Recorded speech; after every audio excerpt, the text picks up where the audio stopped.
All dog owners who've managed to earn their pet's trust deserve an award. The Responsible Pet Parent Trophy, has a nice ring to it. Animals are generally distrustful of humans. In hindsight, they have every right to be. It's the same concept as stranger danger, but with pets who barely know anything about your species, let alone your temperament and personality. How long would it take for a dog to trust you? Can you speed it up? What makes a dog distrustful in the first place? We're looking at 10 ways you can get your dog to trust you more. Plus, a few helpful hints to keep that momentum going. Let's get started. Number 10. Sticking to a routine. Humans live in a capitalist society, but their dogs don't. Pets, for the most part, don't have a care in the world.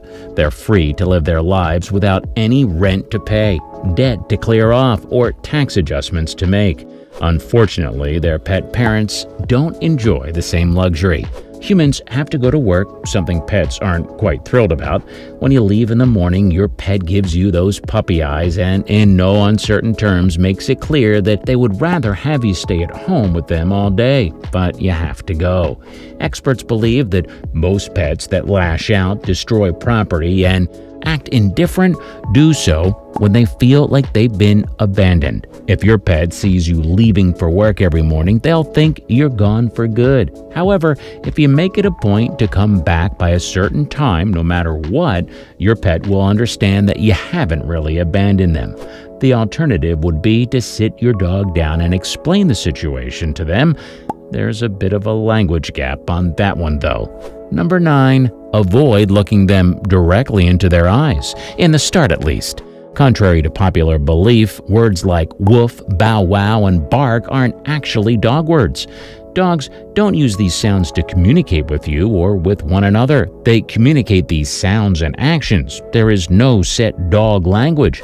Speaking of dogs, dogs can tell you a lot based on their eye contact. If a dog isn't making eye contact with you, they're either shy or apprehensive of your presence. If you try to stare directly into their eyes without earning their trust first, they'll take it as a sign of confrontation.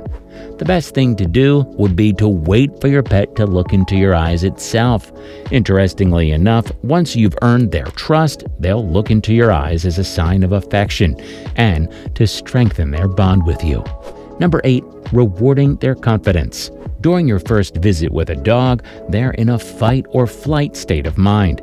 They'll either growl at you or they'll have their heads down and tuck themselves away into a corner. Very few dogs leap up into strangers' arms. This just proves that all dogs are different. To earn a dog's trust, you need to practice positive reinforcement. Every time they come near you and allow you to pet them, you'll give them a treat. Not only would they associate you with something harmless and exciting for them, but they'll find more confidence to come up to you more often. However, it's important to understand that you should use treats sparingly. Don't be greedy with them, but don't have an open hand filled with treats either. They would undervalue them. Number 7. Let your dog set the pace. Dog Trust Building Rule 101, let your canine set the pace. It is important, actually crucial, to let your dog trust you on its own terms. If you notice an animal that's shying away from you in the corner, do not under any circumstance go up to them and try to pet them. In fact, experts advise that the best way to get a new dog to trust you is to ignore it completely. It might sound cruel, but here's the logic behind it. If a dog doesn't want you in their space, they'll take your attempt at petting them as an infringement of their space. They won't reciprocate your affection. If anything, they'll view you as a threat. You should cater to your dog's every need, which includes their mental health and peace. If your dog isn't in danger and only wants space, then you need to respect that. Once your dog recognizes the fact that you will not pose a threat, they'll come up to you themselves. Number 6. Understand a dog's body language. Dogs can't really communicate with humans, now can they? Maybe in a perfect world, we'd get to talk to man's best friend and have a proper conversation with them. For now, we'll just have to make do. One of the easiest ways to understand what your dog is trying to say is to analyze their body movements. For example, a dog that comes up to you with its tail wagging in the air from left to right is probably thrilled to see you. On the other hand, a dog that has its tail tucked away probably wants you out of their space. Additionally, dogs would tense up if someone whom they do not fully trust came up to them and tried to pet them. If you're someone a dog trusts, they'll probably just come up to you themselves. Number 5, approach them at eye level. Towering over your pet might be perceived as a threat. Imagine it for yourself. Someone twice the size is looking down at you. How would you feel, especially if you've just met the guy? That's how an anxious dog feels around strangers, and it's quite understandable too. To get your pet to trust you, you need to grant them the same comfort and security that you would want for yourself. For example, approach your pet by getting down and meeting at their eye level. This minimizes the idea of a threat to a considerable degree. Number 4, build a safe environment. What exactly is a safe environment for a pet? Well, it's one where there aren't any loud noises, shiny lights, and unnecessary surprises. For example, not all dogs, if any, are receptive to several people coming in and out of the home every day. You need to remember that it's their space just as much as it's yours. Since you've decided to share your space with a canine, you need to respect their need for safety and comfort just as you would yours. Give them something soft to sleep on, something good to eat, and something engaging to play with. Plus, you need to show them that you're there for them whenever they need you. Number 3, keep your emotions in check. Have you ever noticed a pet taking on their owner's personality? We certainly have. For example, someone who's young and cheery would have a pet that's more energetic than someone who leads a sedentary lifestyle. Interestingly enough, pets can pick up on our emotions too. If we stay anxious all the time, your pet would feel as if it was customary to be scared.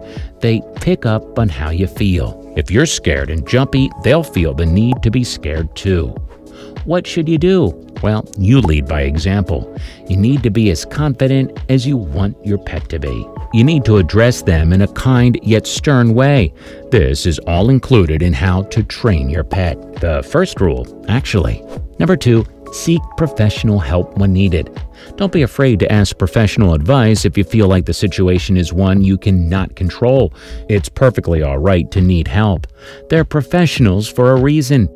If you feel like you've exhausted your means but your pet still won't trust you, you might need to seek a behavioral therapist's advice. Perhaps read up on their breed and do your due diligence and get them the help that they need. Number 1, check your dog's background. This cannot be stressed on enough. Run a thorough background check on your canine before you decide to bring them into your home. Pet parents, even some of the most well-meaning ones, would take on a pet they believe they can help without actually possessing the means to help that poor canine. For example, a dog that has been abused for years won't suddenly begin to trust humans. No amount of love can undo their trauma without professional care and a lot of patience. It is downright cruel to abandon a pet after you've undertaken the responsibility to home them. This only adds on to their distrust for humans.